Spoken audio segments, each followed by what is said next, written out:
Okay, in this second tutorial, I'm going to demonstrate the DTOcean WEC Analysis Tools Visualization module and Performance Fit module. In the previous tutorial, I showed you how to run the hydrodynamics module and generate the array interaction matrices. The run of the hydrodynamics module is now complete, which can be seen by looking in the top left, and this window indicator has now turned green.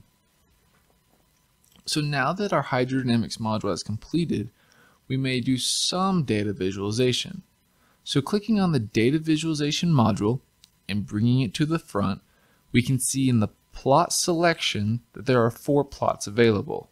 Down below there's a coefficient selection which allows us to choose different degrees of freedom and different angles that we analyzed.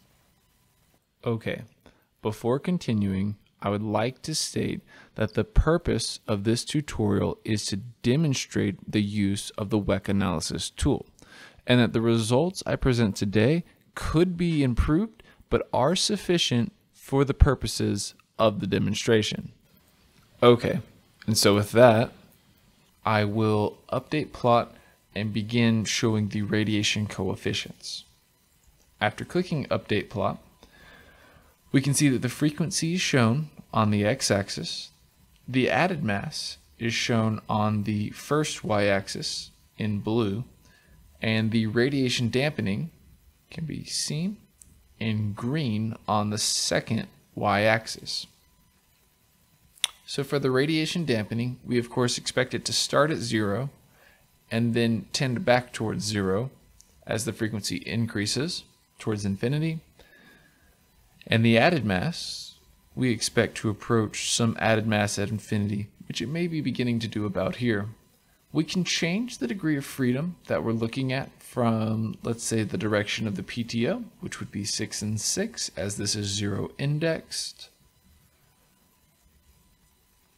And here we can see again that the added mass is approaching some added mass at infinity, and that the radiation dampening starts at 0 and finishes at 0 for low and very high frequencies.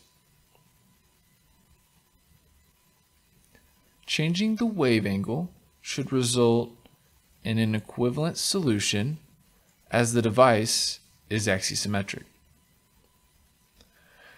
Moving on to the excitation coefficients, these can be seen again with the frequency along the x-axis. The magnitude of the excitation coefficients on the left axis in black, which should approach 0 as the frequency becomes high, and the phase shown on the right hand side in red. So we can see that above frequencies of 0.3 that these non-physical discontinuous changes are occurring, and this is a known issue with the NEMO software. For our case, we can go to the reference model project site, which is here. It can be found by searching for reference model project.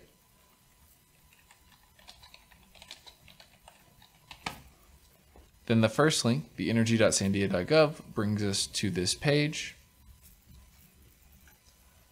And then by scrolling down, we can see the reference model wavepoint absorber RM3. Expanding the reference model 3 tab and clicking on the wave energy resource site characterization, opening this document, and then scrolling to page 10, which is here. We can see that the wave spectra for the buoy 46022, the observed spectrum, is shown in green, which is this peak here. And we can see that above 0.3 Hertz, there's not much action going on at this site. So for our purposes, these spikes above 0.3 may be okay. It should be noted, however, that in the moorings and foundation module of the larger DTOcean program, that if one selects the apply calculated device forces, then the spectrum calculated here will be used again during the moorings and foundations run. During this run, DTOcean will consider extremes and therefore push the frequency beyond the frequency bands observed on the site specifically to see how the device behaves in extreme conditions. So in that case, it should be noted that these spikes have a potential to play a role during that calculation if the apply calculation device forces is turned on. The next plot is the mass matrix plot, where we can see our 7 degrees of freedom, where it would be surge, sway, heave, roll, pitch, yaw, and then the heave of the PTO. So we can see that for the roll and the pitch, we have our highest masses from rotating the RM3 device.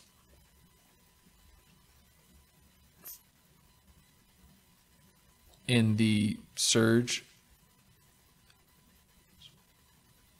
in the roll and pitch directions, and then 1 order of magnitude less for the yaw direction, which can be seen by looking in the bottom right hand corner of this data visualization. You can see that this is 6.5 e to the 7, where these are 4.46 e to the 8, 4.45 e to the 8. So it would make sense that these would be the largest based on the shape of the device and about the same. So the mass matrix should be not the same, but somewhat coupled, and so it makes sense that again that these are the highest for the stiffness matrix. And so with that, that ends what we can see in the plot selection data visualization module for now. In order to see more, we're going to have to go into the performance fit module.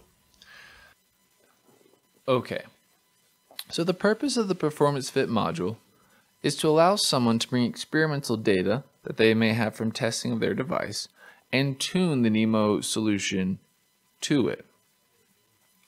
Should be said that if you have not done this, you can skip the power matrix fitting.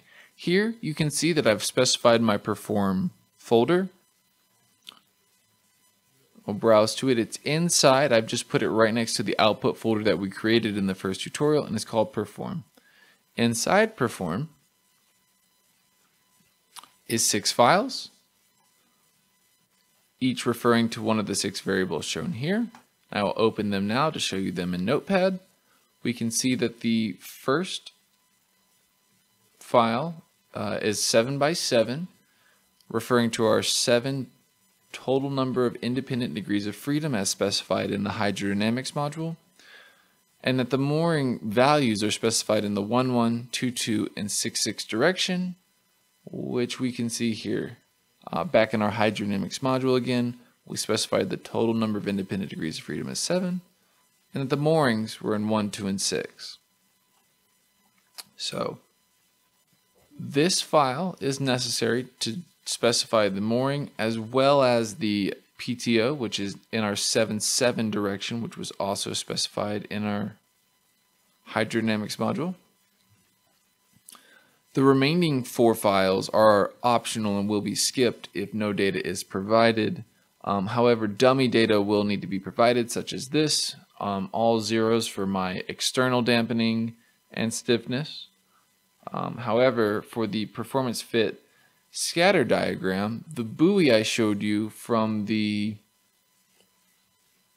contour plot, where the contour values are the probability of occurrence, the periods are the columns, and the significant wave heights are the rows. And then from some experimental data, we have some performance fit where we say that for this angle 0, we specify the power identically to this setup where the periods are the columns and the wave heights are the rows. So back in our performance fit module, I can load this data and then I can start plotting. So I'll start with the mooring stiffness, which we can see is 1,000 in our now 0 indexed 1, 1, 2, 2, and 6, 6. We can see the PTO dampening in our 7, 7 or 0 index 6, 6 degree of freedom. The external dampening stiffness I showed you were specified as 0 everywhere. Then there was the scatter diagram, refers to the probability of occurrence, and you can see this value, the range of values on this right hand side, but down below in the bottom right hand corner, which is here, you can see these values as you hover over them.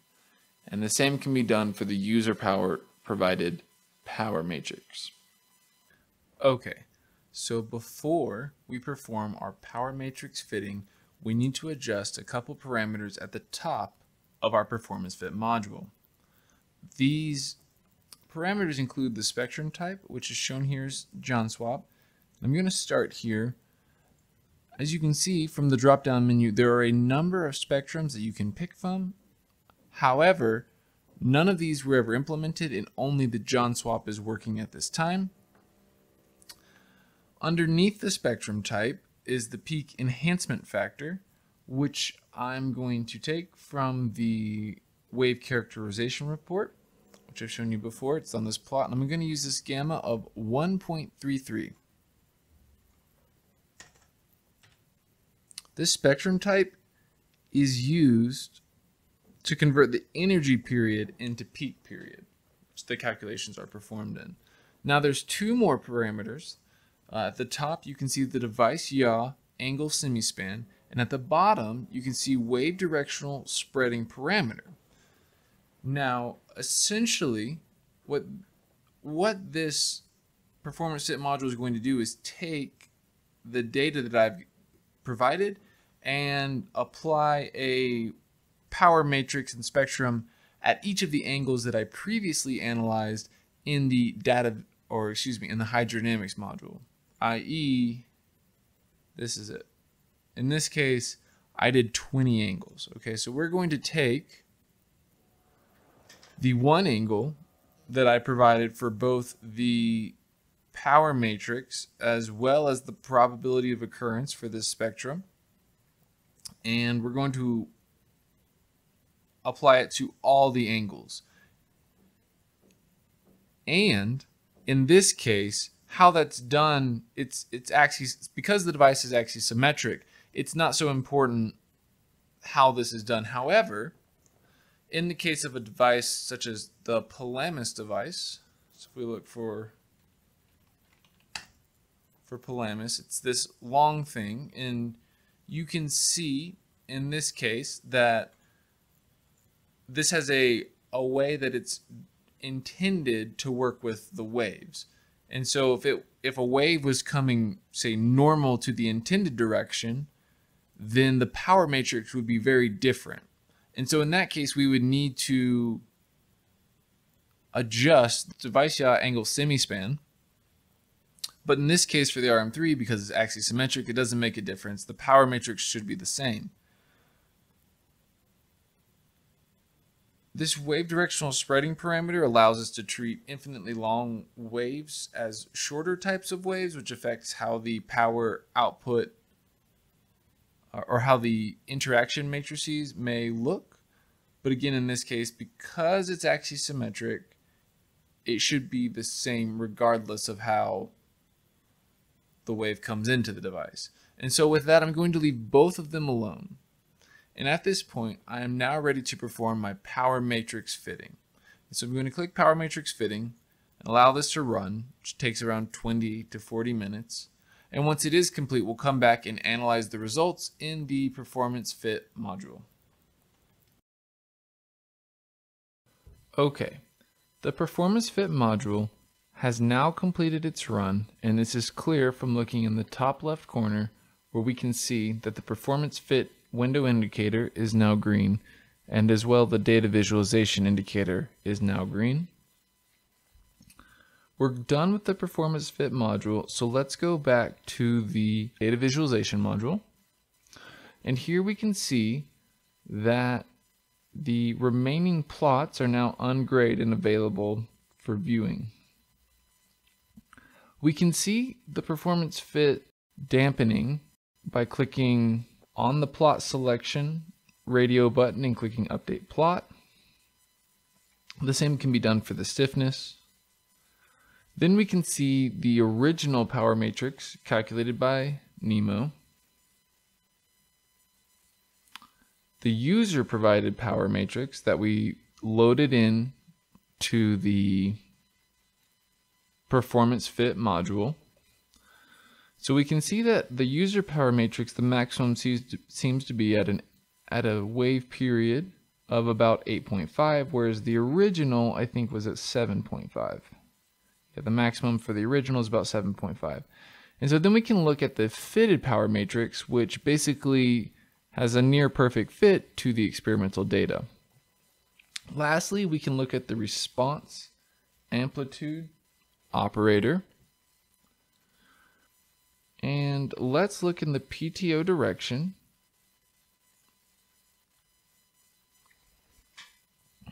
And so what we expect is that for very low frequency waves that the two bodies are moving in unison. So we would expect this number to be close to 1. Seems a little low. And then we expect that as the frequency of the waves becomes very high, that the bodies begin to move completely decoupled. So in a sense, this should approach 0, which it does.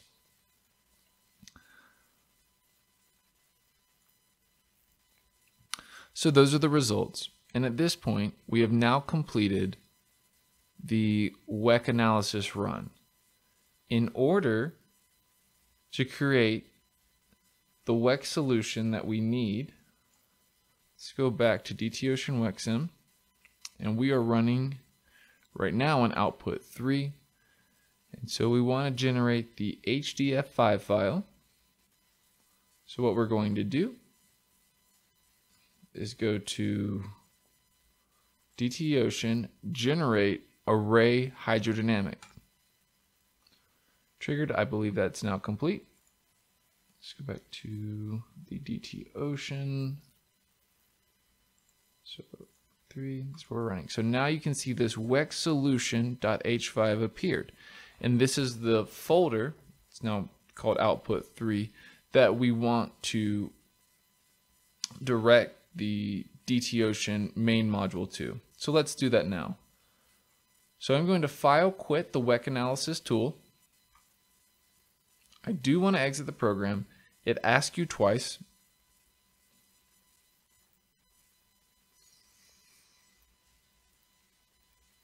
And now going back to my main module, again, the whole point was to create this wave data directory. So let's direct the path to the WEC solution that we just created. And again, that was in output 3. So I will select that folder because the WEC solution.h5 file is inside here. I will then press OK in the bottom right, and then I expect that this will turn to a green circle. It's now ready to go. And now by clicking on the Run Current module, we can run the hydrodynamics module. And so with that, I've now shown you how to use the DTOcean WEC analysis tool for creating the wave data directory when simulating wave energy converters.